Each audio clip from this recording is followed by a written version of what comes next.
যখন আমার রান্না করতে ইচ্ছে করে না তবে পেট ভরে ভাত খেতে হবে, তখন আমি এরকমই বিভিন্ন ধরনের ভর্তা বানিয়ে মজা করে ভাত খেয়ে ফেলতে পারি। হ্যালো ভিউয়ার্স, আসসালামু আলাইকুম। সবাই কেমন আছেন?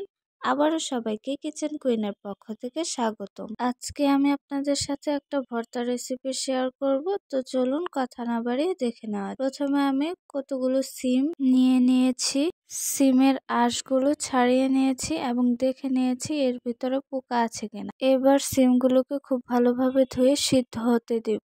সিমের মাঝে পোকা আছে কিনা এটা দেখার একটা টেকনিক হচ্ছে আলোর মাঝে সিমটাকে ধরলে দেখা যাবে ভিতরে পোকা আছে কি নেই। সিমটা খুব ভালোভাবে সিদ্ধ হয়ে গেছে, আমি সম্পূর্ণ পানিটা একদম টানিয়ে নিয়েছি। এবার অন্য একটি পাত্রে সিমগুলো উঠিয়ে নিয়েছি। এর মধ্যে নিয়ে নিয়েছি 3-4টা শুকনা মরিচ এবং একটা পেঁয়াজ কুচি। এবার মরিচ এবং পরিমাণ মতো লবণ দিয়ে আমি হাতের সাহায্যে গুঁড়ো করে নিচ্ছি। এখন একসাথে পেঁয়াজ মরিচ খুব ভালোভাবে কচলে নেব।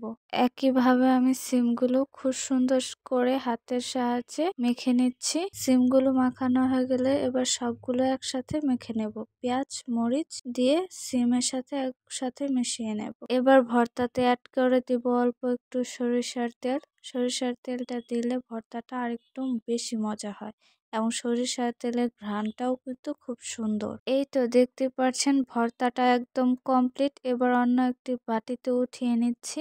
আমার এই সহজ পদ্ধতির রেসিপিগুলো যদি ভালো লাগে তাহলে লাইক কমেন্ট শেয়ার করে পাশে থাকবেন এবং সবার আগে ভিডিও পেতে চ্যানেলটি সাবস্ক্রাইব করে দিবেন। এখনও যারা চ্যানেলটি সাবস্ক্রাইব করেননি তাড়াতাড়ি সাবস্ক্রাইব করে দিন।